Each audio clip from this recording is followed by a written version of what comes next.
Hi, I'm Charlie, and this is Cooking with Milwaukee Community Leaders. Cooking with Milwaukee Community Leaders is available both as a podcast, wherever you get great podcasts, and on video on our YouTube channel, Cooking Secrets for Men. So I'm very pleased to have as my guest today, Carole Nicksin. Carole, great Charlie, to see you. Good to see you. So Carole is the publisher and editor-in-chief of Milwaukee Magazine. I just happen to have Milwaukee Magazine. This is the Best Restaurants issue, one of my favorites. And we'll talk about Milwaukee Magazine, and we'll talk about the work that you're doing right now. But let's like to start at the beginning, where we usually start. So I know you're from Indiana, grew up in South Bend, Yes, college correct. town. So talk about growing up in Indiana and how that helped set the stage for the next phase of your life. Sure. I feel fortunate that growing up in Indiana was very boring. Because, at a young age, I had to be resourceful to keep myself amused. And my mother in particular really encouraged creativity and would indulge, whatever my latest fascination was. So I made jewelry and different things as I was a kid. And then when I was thinking about college, I thought I would either study art or theater. And I decided to go with theater. Not sure exactly why, but anyway, that's what I did. And it was good. It was good in many ways.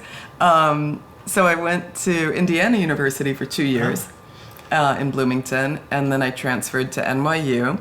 And, I had a really wonderful theater training at NYU. I took One of the best, right? Yeah. I mean, you had access to world-class teachers. And so I studied with Stella Adler. She was still alive at that time. I had some classes with Lee Strasberg right before he died. And I ended up mostly studying at Circle in the Square. And then I graduated and tried to pursue that for a long time. And I taught method acting, and I had a theater company, and I was involved with the Actors Studio. And then I decided I really needed a paycheck. I was about 30, and my mother was like, "Oh, thank God," So I went back to NYU for journalism and got a master's in journalism. And I chose journalism because I felt like it would still offer a creative outlet, And I'd been doing some writing, so it seemed like a good, hybrid of creativity, but also a 9-to-5 job and a paycheck and health benefits. So I'd ask you if you had a plan from after graduating, but it sounds like the plan was just kind of you making it up as you go. Yeah, I did. I'm much more of a planner now, but back then I was just kind of. Well, that's most people. If you know what you want to do when you're 15 or 16, then God bless you, but most people don't. Yeah, for sure. So you spent all encompassing about 20 years or so in New York. Some of that in school, some of that working. So talk about your time in New York and that part of your career. Sure. I actually spent over 35 years in New York. I was trying to, drop that down. Yeah, well, I started very young. When you were 4? Yeah, pretty much, yep. When I made that transition to journalism, I've worked at a number of magazines. Some of my favorite jobs were, I was a decorating editor at Home Magazine, which was a national magazine. And I was the lifestyle director at a magazine called All You, which was owned by Time Inc. And it was sort of like a Woman's Day type of magazine. Time Inc., just being part of Time Inc. was such a wonderful training ground. They really took care of their employees and gave me opportunities to learn about the business side, which helped me when I came here. When I came to Milwaukee Magazine, it was as editor-in-chief, but then I added publisher to my role, and I would not have been able to run the business side of the magazine had I not had that experience at Time Inc. It was really great. So you mentioned that Milwaukee Magazine. So you have this interesting journey from Indiana, boring Indiana, to your own words, to NYU, Greenwich Village, and now you're in a medium-sized town, city. So talk about that transition. And we talked a little earlier about Peter Fagan. Peter Fagan's another one who Yes. was a lifetime New Yorker and then moved here and loves it, loves it, loves it. So Yes. talk about that transition from New York to here. You know, it's interesting to me because a lot of my friends in New York thought of me at that time as sort of a quintessential New Yorker, but I knew I wasn't. I mean, I loved New York, and I'm so glad I spent those years there. However, I always knew that there was life in smaller cities, you know. So when the magazine I was at folded, I cast a wide net, and this job came up. And when I came here to interview, I looked around, and I was so impressed by the beauty of the place, you know, the lake and the architecture. And I didn't know anyone, really, literally no one.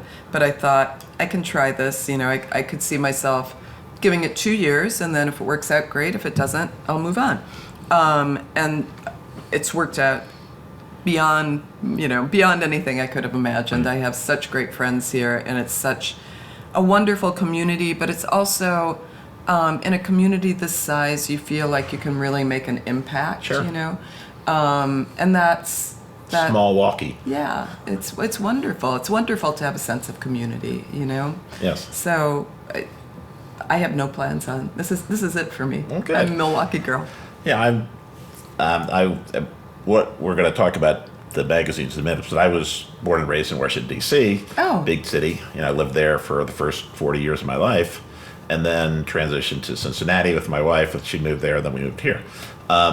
So I've also had living in a big city. We lived on Capitol Hill, and then we lived in the city in Cincinnati, and we lived in the city here. But it's a much easier way to Yes. live. It's than Yes. than Manhattan or Greenwich Village or anywhere in the city. So 2016, you come to Milwaukee and you become the editor in chief of Milwaukee Magazine, and then, as you said, you ended up adding publisher to your title.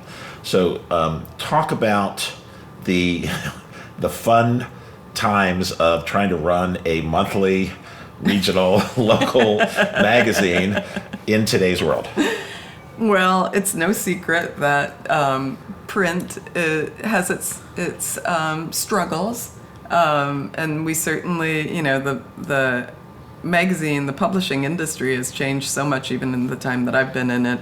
Obviously, because of the internet and how people's habits have changed. However, at a national magazine, when I left Time Inc., it was such a struggle to really come up with a reason for being for a national magazine, because the type of information that at least we were giving at All You, which was recipes and lifestyle, etc., was so available on the internet, and there really wasn't, you know, we were really stretching to find a reason for us to exist.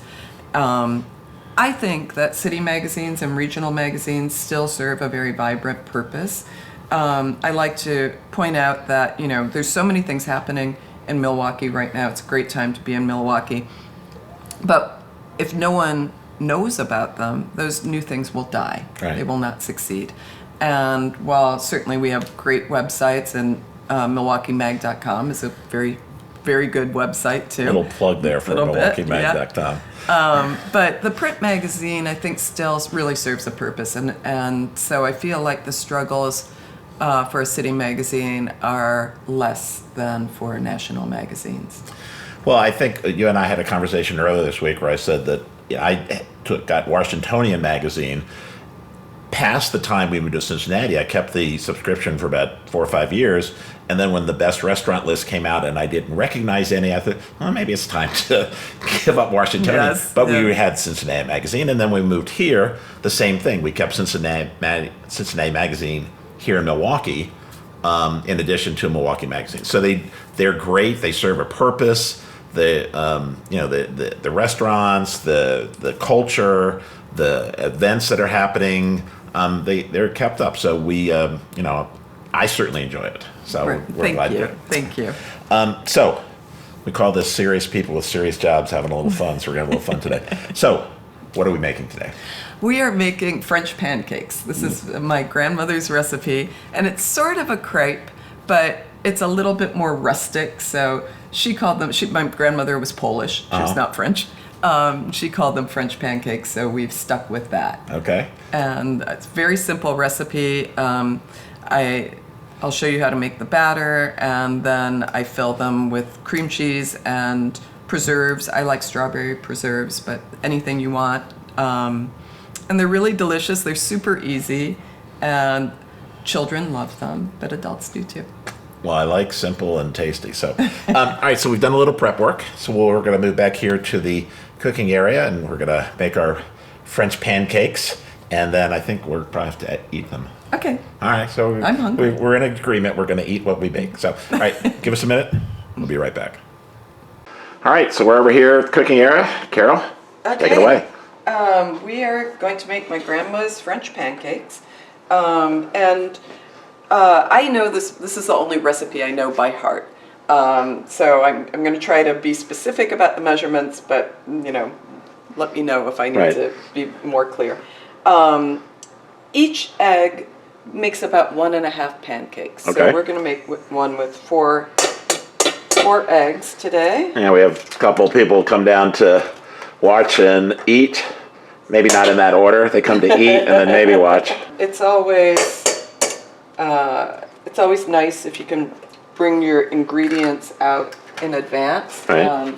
Bring them to room temperature. So we have powdered sugar, eggs, milk, flour, butter, and sour cream over there. So not a lot, but it'll all be tasty. Oh, and jam. Right. Strawberry jam with that. For the crepes, or the pancakes, it's really just eggs, milk, and flour. Could not be more simple. Okay. So we're going to whisk these up pretty good. Okay, so they're very well blended. All right. And then, now this part, if I was doing this at home myself, I would not be using a measuring cup. But for each egg, it's about 2 tablespoons of flour. Okay. So I use just the regular tablespoon that you eat with, not the measuring spoon. So this is how I would do it at home. I would do 1, 2. So I would do for each egg. So we're going to do 8 of these. All right. So the cup works out pretty close to. Pretty close. Okay. 4 eggs and a cup flour. Yeah. Now, when you combine these, you want to combine it really well, but what you're going to look for is you want the egg flour mixture to just start pulling away from the sides of the bowl, and if it's not quite doing that, you want to add some more flour. Okay. So let's just, I think we're pretty good here. In fact, maybe a tiny bit too much flour, but the recipe is very forgiving, so don't Because it's rustic. It's rustic. It's very rustic. So yeah, take your time here so you don't have any lumps. Okay, so we have this, it's pretty smooth, and you can see it's a little bit pulling away, a little bit, I don't know, what would you call that, a little pasty. Okay.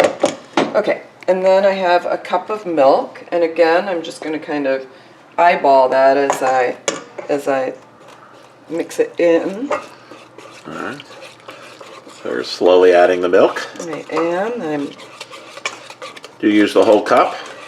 Pretty much, yeah. Just kind of feel. I do the feel, but I go. I don't know. In my head, it's like I go past the point I think I should. What does that mean? It gets a little runny, so you can do it till it's a little runny. But yeah, the whole cup looks about right here. Putting on the oven. And My then hip. mix that, and you shouldn't have to mix this too much if you got all your lumps out before. So Okay. there you have that. That looks pretty smooth. All right, so now we're going to put just a little canola oil in the pan. Okay. And this is a really nice pan. I didn't always have this pan.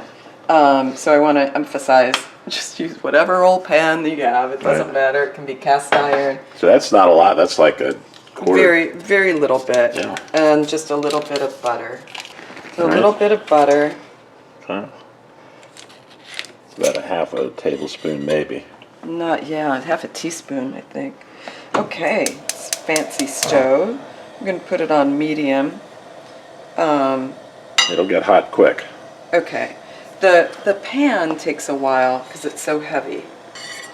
All right, so we're going to get the pan covered side to side with both the butter and the oil. There's not a lot, which is interesting. It's a thin layer of fat, oil, butter, and it's going to be a thin pancake. All right. I'm going to let this heat just a little bit more. My grandmother used to say that the first one is no good. Throw it away. That's the one you eat while you're making the next While one? you're cooking the others. Okay. And the downside of this recipe is, you know, you're making each one individually, so Right. the cook stands alone. But you could stack them up, you know, put them in the oven at like 250, 275, stack them up, and keep them warm that way. So I like to really make sure that the pan is hot enough. But again, this is a very heavy pan, so in an average pan, it wouldn't take this long. So it's a heavy pan. It won't burn as quickly as a thinner pan. Yeah, exactly. So I just put the batter in the Easier to cup. pour there. Yeah. Okay. And then I'm going to test this up. It's very hot. Okay. So here we go. All right. And roll it around. Remember, the first one is the cook, so Yeah. So I did let the oil probably get a little too hot. Not too bad. Well, this- So now I'm going to turn it on. I have it on medium. I'm going to turn it down to low. yeah. And I'm going to take a spatula. I'm just going to be very gentle and tender and just push it away from the edges of the pan. Okay. And then you can see it's still a little moist on top. As it gets a little bit more done, I'm going to use my fingers. Just make sure it's not sticking, so we're in good shape here. Okay. So I'm going to wait till I feel like the whole thing is pretty dry.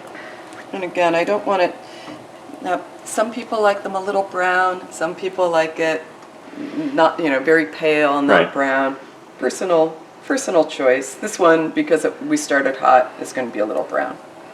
And that's fine. Okay, I think we can probably flip. Okay. That's a pro flip. Well, You've done use this my before. finger. I have done this before. Yeah, okay. But the exciting thing, if you're doing a good job, now it's going to come alive. Like you see little bubbles and you can kind of see it expanding out. And that's very exciting. And my grandmother would be very strict and she'd be like, no, you have to press those bubbles down. But I remember and she would say, it's mushrooming out. Mushrooming? Yes, Okay. so it kind of is. It's very exciting. And just a minute or two on this side, because it's really pretty much done. All right, there you have it. All right. Shall I show you how to fill it? Yes. Okay. All right, so now we're going to fill it. So we've got our big old pancake, Yep, we got a nice big old size, French pancake. nice size pancake here. All right. Okay, so I fill it with cream cheese and jam, which is what Grandma did. But, you know, having been around for a while and having had crepes in France, etc., I mean, I also use my fingers, so I don't know. You might frown It's okay. on We're that. all friends here. Okay. Sometimes I will make one for myself where I just melt butter over it and squeeze some lemon and then sprinkle powdered sugar, and that's delicious too. You know the old rule of thumb: no such thing as too much butter. That is so true. And then here's the jam. This is my little strawberry jam. preferred brand. Okay. Okay. And then you fold it over and roll it up. There you have it. And then you take the powdered sugar. And that's it. Yum. All right. You're done. I don't know. That doesn't look like a bad one. I think it's probably pretty good. All right. I hope so. All right. So we got a couple more to make, and then we're gonna sit down and give them a taste. Sounds good. All right. Be right Okay. back. All right. We're back. So Carol, tell us what we got here. So we've got the French pancake, and we filled it with cream cheese and strawberry preserves, put some powdered sugar on top. Charlie was kind enough to give us a little mint garnish, and that's it. Well, nothing left to do but give it a taste. Napkin in my lap because my wife is sitting right there. Alrighty. These are nice and fluffy. And good. I guess we have more powdered sugar if we need it. Mm-hmm.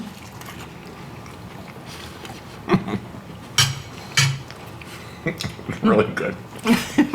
My grandmother would say, well, is it or isn't it?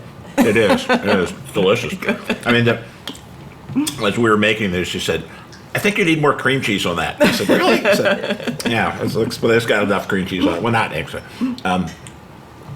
Yeah, you can see maybe the cream cheese oozing out of my bite. If you can see the cream cheese there. Lovely. Lovely, lovely, lovely. All right, one more bite. Well, I mean, I'm going to eat the whole thing, but I'm going to take one more bite before I thank Carole for coming. This was so fun. It was. I really enjoyed it. Hey, Carole, I'm going to put this in my mouth. Okay. I'm glad it is. Cream cheese. So, Carole, thanks so much for coming. Oh, it was a pleasure. Appreciate it very much. I'd love to come back anytime, but this is all I know how to make.